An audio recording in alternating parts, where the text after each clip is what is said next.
룻기 강의 마지막 시간이 되었습니다. 룻기 1장에서 우리는 나오미와 룻의 모습을 보면서 참 안타깝고 매우 고통스러워 보였습니다. 오죽하면 사람들이 베들레헴으로 돌아오는 그 나오미를 향하여 저가 나오미가 아니냐 그렇게 얘기하니까 나오미가 뭐라 그랬죠? 나를 나오미라고 하지 말고 마라라고 하라. 나오미라는 말은 기쁨이라는 거예요. 이름 자체가 기쁨이라는 이름이었는데 이제 나보고 나오미라고 하지 마. 마라라고 해라. 괴로움, 얼마나 무거운 짐을 지고 괴롭고 힘들었으면 차라리 나를 마라라고 하라고 할 정도의 형편이었습니다. 그런데 오늘 본문 4장 14절에 보니까 여인들이 나오미를 향하여 찬송할지로다. 나오미를 보고 기뻐서 찬송을 불렀다라고 되어 있습니다. 하나님이 나오미를 축복하고 룻을 축복해서 보아스가 기업 물을 자가 되어지고 보아스와 룻이 결혼해서 잉태하게 되고 득남하여 아들을 낳았다. 그래서 온 동네 여인들이 찬송하며 기뻐했다. 그렇게 말합니다. 1장에서의 모습과 4장 마지막에서의 모습이 천지차이입니다. 한마디로 말하면 나오미와 룻의 인생이 완전히 역전됐습니다. 할렐루야.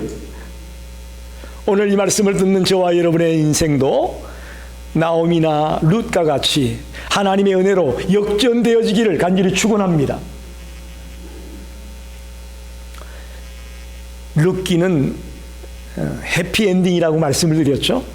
하나의 단편 소설로 본다면 해피엔딩이다. 시작은 우울하고 슬펐지만 마지막은 매우 기쁘고 신나는 모습으로 끝이 나고 있습니다. 우리가 살다 보면 고난을 만날 때가 있습니다. 여러분, 고난을 당할 때 어떻습니까? 참 괴롭습니다.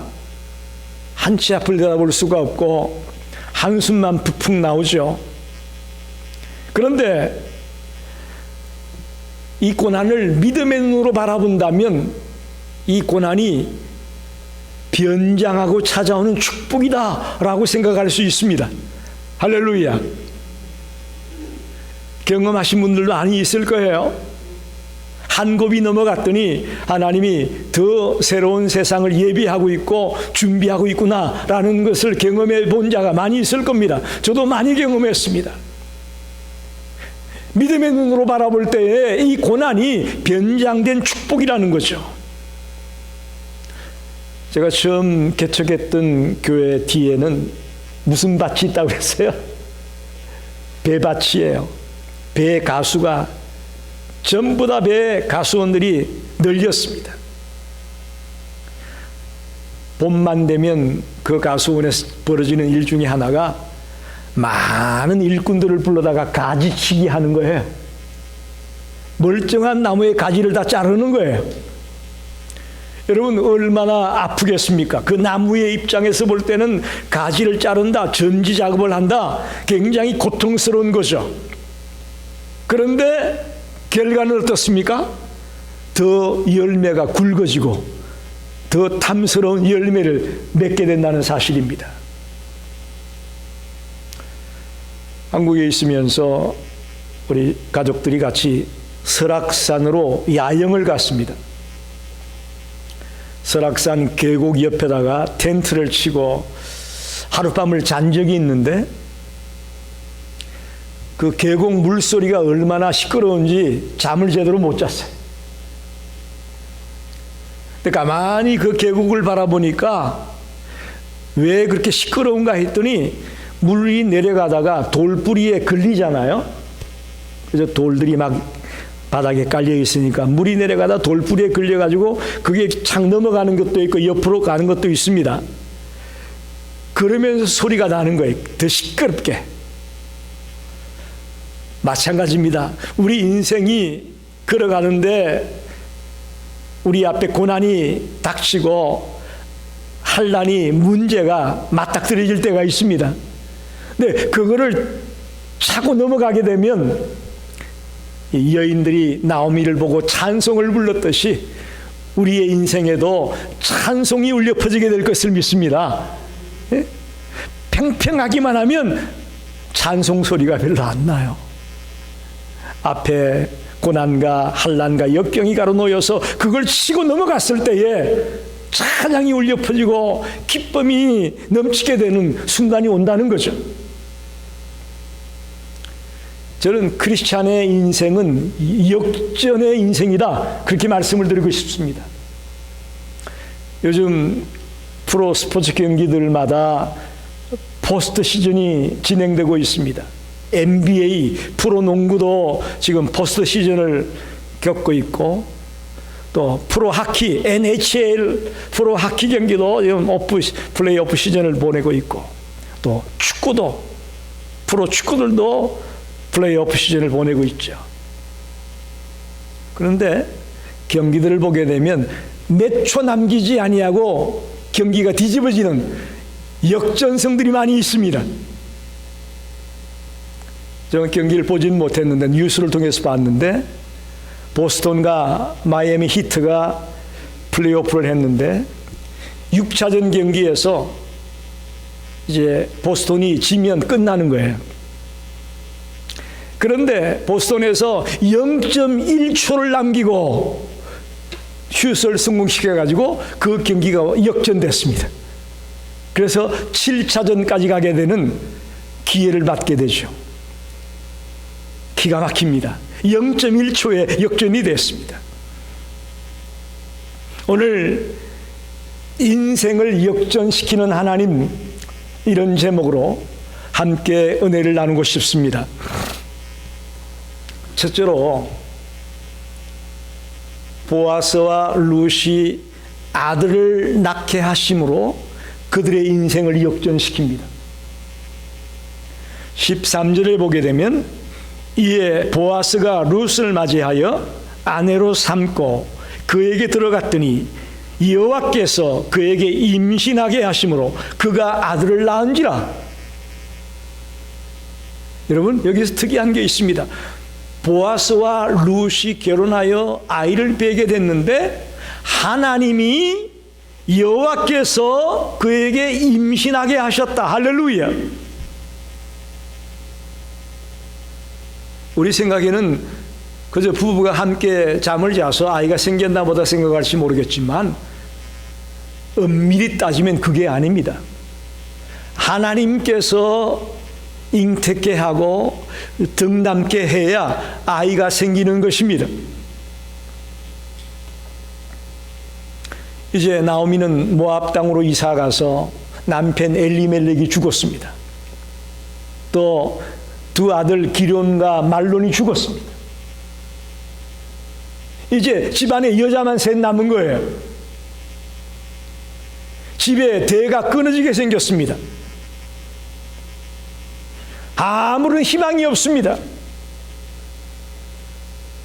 그야말로 절망이 나오미의 앞을 가로막았고 룻의 앞을 가로막았습니다.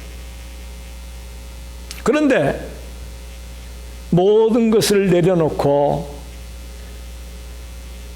고향으로 돌아가자. 그 얘기는 다시 말하면 내가 경외하던 그 하나님께로 돌아가자는 말과 같습니다. 이방신을 섬기는 모압 땅으로 갔던 그가 이제 하나님을 경외하는 유다 땅으로 돌아가겠다는 그 얘기는 하나님께로 돌아가겠다는 심정이거든요. 절망의 자리에서 믿음을 가지고 하나님께로 돌아왔더니 그의 삶이 완전히 변화되고 새로운 삶이 전개되고 있음을 보게 되는 것입니다. 가까운 친족인 보아스를 통해 대를 잇게 합니다. 또 가문을 잇게 합니다. 도저히 꿈도 꿀 수 없었던 일들이 그 앞에 벌어졌습니다. 여러분, 나오미와 룻 이 한 며느리는 고향으로 돌아가 버렸고 둘밖에 남지 않았는데 기업 물을 자도 나타나지 않았다면 그 가정은 이제 정말 절망입니다.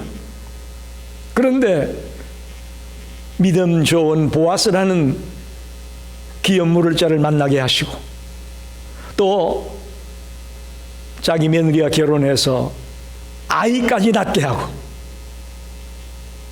한순간에 그 가정의 인생이 역전되며 새로워지는 것을 발견하게 됩니다. 여러분, 우리는 어떻습니까? 우리는 예수 믿기 전에 우리 어땠습니까? 성경에 보니까 죄와 허물로 죽었던 자라고 말합니다. 여러분, 우리가 겉으로 보기엔 죽었는지 살았는지 모르잖아요. 그죠? 여러분, 이걸 분명히 아셔야 돼요. 우리는 죄와 허물로 죽었다는 말을 여러분 이해하셔야 됩니다. 우리 영적으로 죽었던 자예요. 주님을 몰랐을 때 나의 모습은 죽은 겁니다. 살았으나 살아있는 게 아니에요. 매우 중요한 얘기입니다. 우리는 죄와 허물로 죽었던 자입니다. 그야말로 소망이 없던 자였고 희망이 없던 자였습니다. 그런 우리가 복음을 듣고 예수 그리스도를 나의 구주로 영접함으로 말미암아 믿음으로 말미암아 하나님의 말씀을 붙듦으로 말미암아 우리의 삶이 역전된 줄 믿으시기 바랍니다. 이제 우리는 죽은 자가 아니라 영원히 살 자가 된 줄로 믿습니다. 이게 역전이 아니고 뭡니까? 그래도 기쁨이 별로 없으신 것 같은데 이 얼마나 감격스러운 겁니까?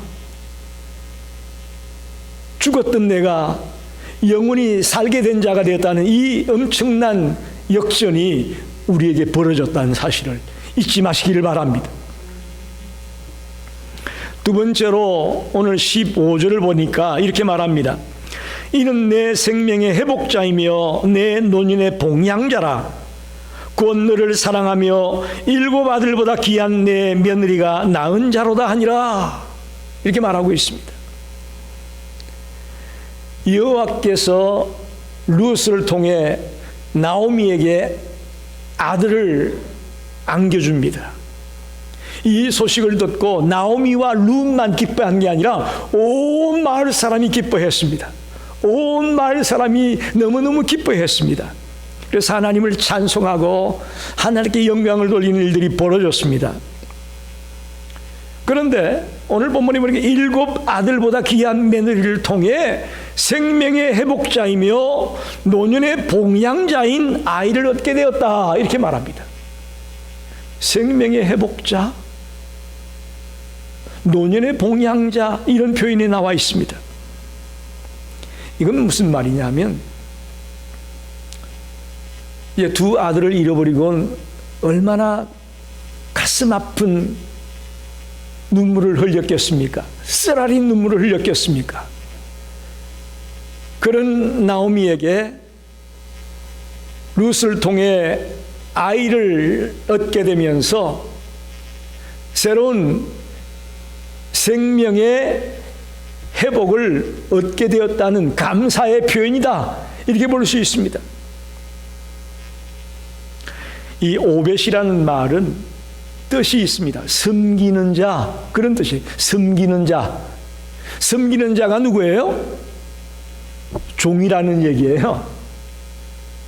오벳의 이름을 동네 아줌마들이 지어주는데 오벳이라고 지어줬습니다. 종이라고 지어줬습니다.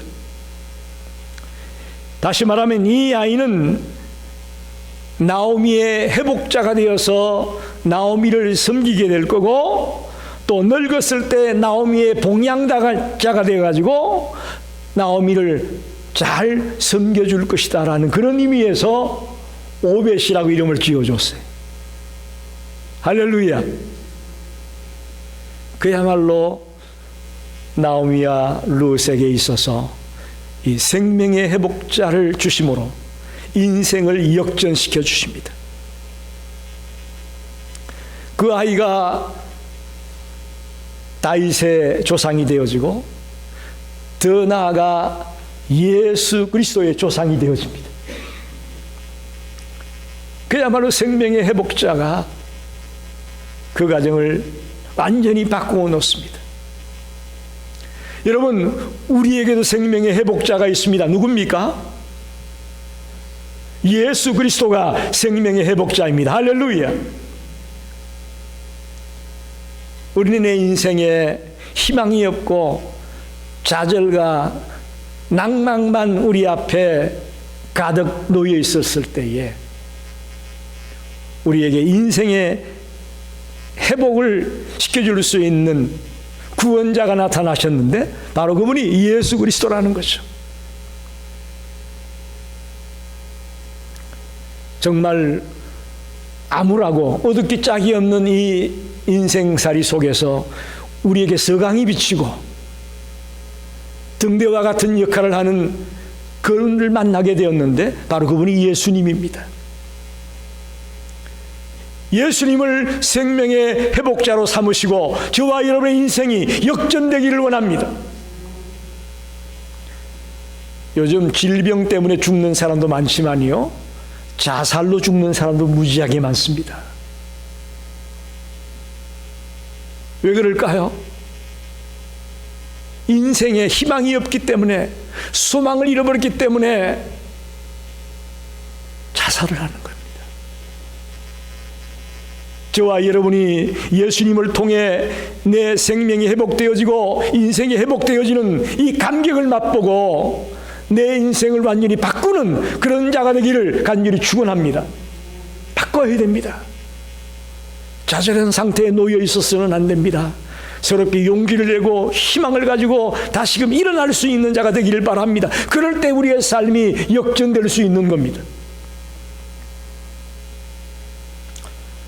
세 번째는 17절을 보니까 그의 이웃 여인들이 그에게 이름을 지어주되 나오미에게 아들이 태어났다 하여 그의 이름을 오벳이라 하였는데 그는 다윗의 아버지인 이새의 아버지였더라. 그렇게 말합니다. 룻이 낳은 오벳이 다윗의 할아버지입니다. 족보를 잘 따져보셔야 돼.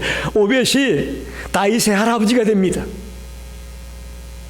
오벳이 이새를 낳고 이새가 다윗을 낳지 않습니까? 하나님은 나오미의 가정을 이제 완전히 회복시켜 줍니다.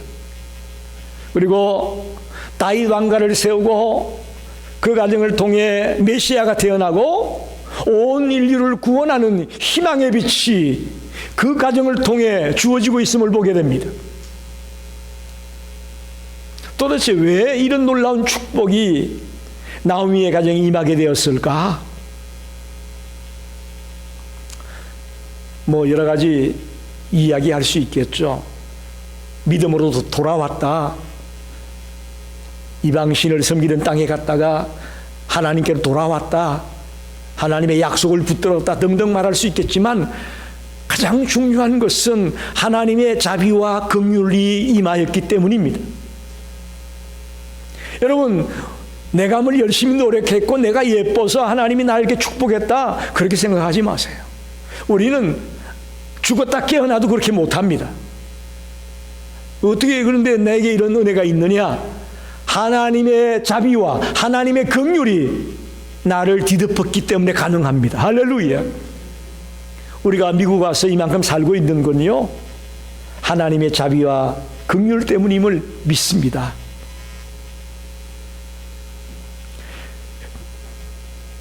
베레스라는 자가 18절에 보면 나오는데요, 베레스가 누군지 아세요? 유다, 야곱의 12아들 가운데 유다가 누구하고 관계를 맺어서 낳은 아이냐? 자기 며느리 다말과 관계를 맺어서 낳은 아이가 베레스예요. 참 희한하죠? 성경에 어떻게 이런 얘기가 다 있냐? 이방 여인을 통해서 다윗의 조상이 만들어지고 있다는 사실을 보여주고 있고 예수님의 족보에 이름이 올라가고 있다는 것을 보여주고 있는 거죠. 살몬, 보아스의 아버지 살몬은 또 누구와 결혼합니까? 여리고성을 무너뜨릴 때에 구원받았던 기생 라합과 결혼해서 낳은 아이가 보아스예요. 제가 인터넷 뉴스를 보게 되니까 유타주에서는 모든 도서관에 성경책을 놓지 말라는 법이 제정이 됐습니다. 왜 그랬냐 물어보니까 성경이 음란서적이라는 거예요. 기가 막힐 노릇이요. 이런 유다와 다말 얘기 같은 거, 이런 얘기들이 성경에 있다고 해가지고 이게 음란서적으로 취급을 해서 모든 도서관에서 성경을 비치하지 말아라. 이 미국이 큰일 났어요, 여러분. 큰일 났어요. 뭘 몰라도 너무 몰라요. 성경책은 진실 보도입니다. 꾸민 얘기가 아니에요. 아름답게 꾸며놓은 책이 아니에요. 있는 그대로 사실 그대로의 얘기를 진실을 보도하고 있기 때문에 이게 성경이고 이게 하나님의 말씀입니다. 이게 창피하게 어떻게 며느리하고 결혼해서 아이를 낳는 그게 예수님의 조상이야. 그런 눈으로 보지 마십시오. 여러분, 진실 보도해요. 그래서 성경인 거예요.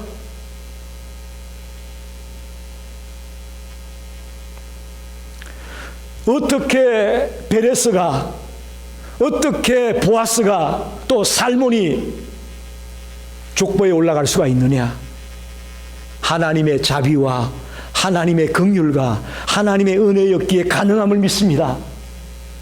여러분, 우리도 희망이 있습니다. 우리도 잘난 건 없지만, 내놓을 만한 게 없지만 하나님의 자비와 긍휼이 있다면 우리도 희망이 있습니다. 이 땅의 모든 자에게 열려 있습니다. 베레스 같은 자가 또 보아스 같은 자가 예수님의 족보에 올라가고 조상이 되어진다는 이 얘기는 하나님의 자비가 임하고 하나님의 긍휼이 임하면 못할 자가 없는 겁니다. 안 될 것이 없는 겁니다. 우리 모두가 그런 희망을 가지고 내 인생이 역전되어지게 되기를 간절히 축원합니다. 마지막으로 생각해 볼 문제는 이제 18절로 22절은 어떻게 보면 룻기서의 클라이맥스입니다. 룻기의 클라이맥스가 앞에 있는 얘기가 아니고요. 룻기의 가장 마지막에 나오는 이 얘기가 룻기의 클라이맥스예요. 뭘 얘기하려고요? 다윗 왕이 낫다라는 걸 얘기하고 싶은 거예요. 사사시대와 왕정시대 그 중간에 다윗이 어떻게 태어나느냐에 대한 얘기를 하고 싶은 거예요. 그래서 클라이맥스를 이 부분으로 보고 있습니다. 여러분, 우리의 인생이 역전되면 이제부터는 우리는 축복의 통로가 되어져야 될 것을 믿습니다. 하나님이 왜 우리의 인생을 역전시켜 줄까요? 나만 잘 먹고 잘 살라고요? 아니라는 것을 알아야 됩니다. 나를 통해 축복의 통로가 되어서 수많은 사람들이 함께 더불어 복을 받고 더불어 역전의 인생을 살아가기를 원하셔서 우리를 먼저 부르신 줄 믿습니다. 축복의 통로라는 사실을 여러분 아십시오. 룻기 1장 1절에 보면 사사시대에 라고 되어 있습니다. 사사시대가 어떤 시대였습니까? 왕이 없어서 혼돈의 시대였다고 말합니다. 근데 4장 22절에 보면 누가 나옵니까? 다윗이 태어났습니다. 이제 혼돈의 시대가 질서의 시대로 바뀌어집니다. 자, 보세요. 혼돈의 시대에서 질서의 시대로 갔는데 그 중간에 누가 있어요? 중간에 룻이 있는 거예요. 룻을 통해 오벳을 낳게 되면서 다윗으로 연결이 되어지지 않습니까? 이걸 저는 축복의 통로라고 봅니다. 룻 때문에 다윗 가문이 복을 받습니다. 더 나아가 룻 때문에 온 인류가 복을 받습니다. 동의하십니까? 아멘입니다. 그래서 룻 가문을 통해서 다윗이 나게 되고 또 다윗의 후손을 통해 예수 그리스도가 나게 되면서 예수님을 통해 온 인류가 복을 받고 구원을 받는 축복의 길이 열려집니다. 축복의 통로죠. 기가 막힌 역사입니다. 하나님은 힘들고 어려운 상황에서도 자기 고향 땅으로 돌아가지 아니하고 어머니의 하나님이 나의 하나님이 되리라 라는 그런 심령을 가지고 하나님을 향한 열정과 믿음을 가지고 달려가려고 애썼던 그 룻을 역전시키시고 그를 축복의 통로로 삼아가지고 이스라엘이 복을 받고 온 인류가 복을 받는 그런 역사를 일으켰습니다. 어마어마한 사건이 벌어졌습니다. 이게 인생이 역전된 자가 걸어가는 길입니다. 축복의 통로로서의 역할을 하는 것입니다. 말씀을 정리합니다. 오늘 룻기 마지막을 통해서 하나님이 룻의 인생을 역전시키는 장면을 보게 됩니다. 보아스와 룻이 아들을 낳게 되면서 그의 인생을 역전시키죠. 또 생명의 회복자가 됨으로 그의 인생을 완전히 바꾸어 놓습니다. 도저히 희망이 없고 눈물만 가득했던 그 가정에 하나님의 자비와 하나님의 긍휼이 임하게 되면서 인생이 역전되어졌습니다. 근데 여기서만 끝나면 소용이 없어요. 우리가 내 인생이 역전돼서 내가 성공했다, 내가 출세했다, 내가 부자가 됐다, 그런 것만 있다면 그거 아무 소용없는 거예요. 우리의 인생이 역전됨으로 축복의 통로 역할을 하시기 바랍니다. 축복의 통로.